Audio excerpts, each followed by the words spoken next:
everyone and welcome. My name is Noelle, and for this video I'll be painting a nice tree sunset watercolor piece. You might be wondering why I decided to show myself mixing paint in a palette that already had paint in it. Well, this painting was directly inspired by my previous painting seen in my watercolor forest process video. I had a fair amount of paint left in my palette after painting it, so I thought, hey, why don't I just do the same thing but bigger? So I did.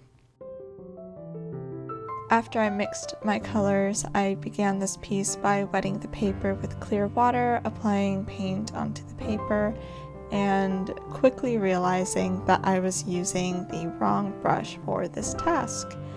I usually don't paint on surfaces as large as this 9 by 12 inch watercolor block, so I don't have a lot of experience painting a wash at this scale. I want to get used to painting larger, and this was great practice.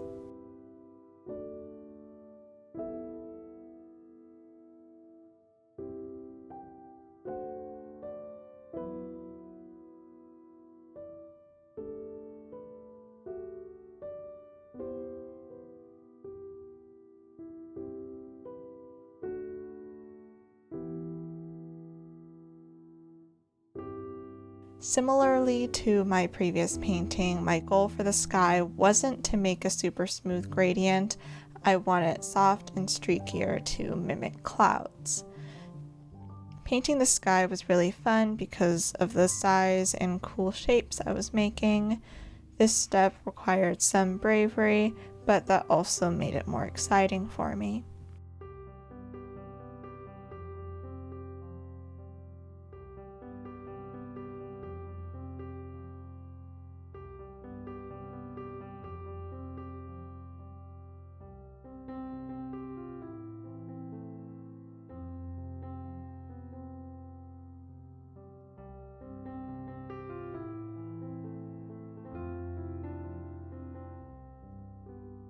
On several occasions during this process, I found myself painting, lifting, and repainting some areas. When the paper is wet, the paint will continue to spread until it dries. In areas where I wanted dark clouds, my brush strokes would spread and fade out more than I liked, and I had to repeatedly paint over it to make it darker. Also, if you want to know what art supplies I'm using for this piece, everything is listed in the description below.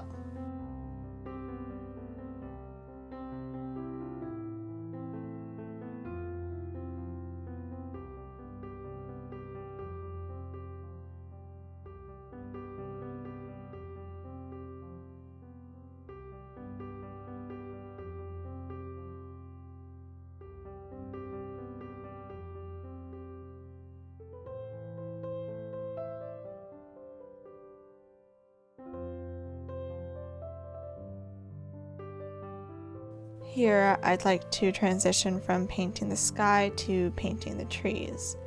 Now, because I'll be painting a lot of dark trees, I must mix a lot of paint in order to achieve that. I mostly use the colors Prussian Blue from Engram and Rose Madder and Permanent Rose from Mission Gold to make a dark purple. I might have mixed in a little orange as well. It's always helpful to make some swatches since it's sometimes difficult to tell what the color looks like in the palette.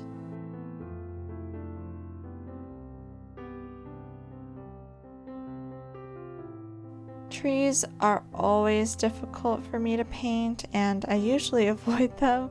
However, I am comfortable with painting the silhouettes of evergreens.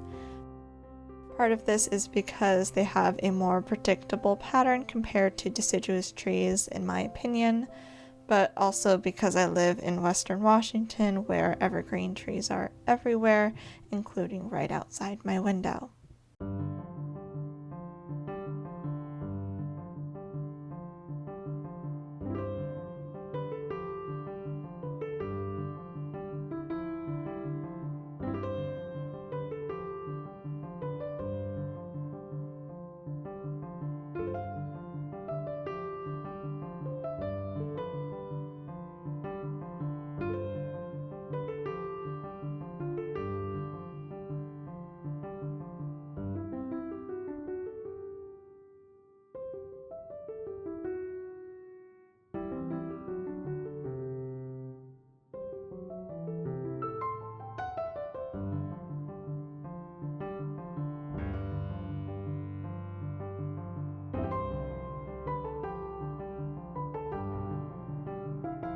Since this piece was partially painted on a whim, I decided to paint in some power lines at the end.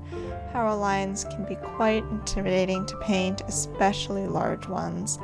The best advice I can give for painting them is to use thin brushes, like script liners and riggers, that are made to hold a decent amount of paint and stay thin, perfect for painting wires.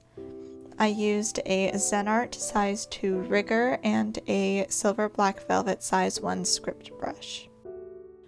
Once my painting was complete, I removed the piece from the watercolor block by inserting a palette knife into the gap and slicing the glue along the edge. I hope you enjoyed watching this process.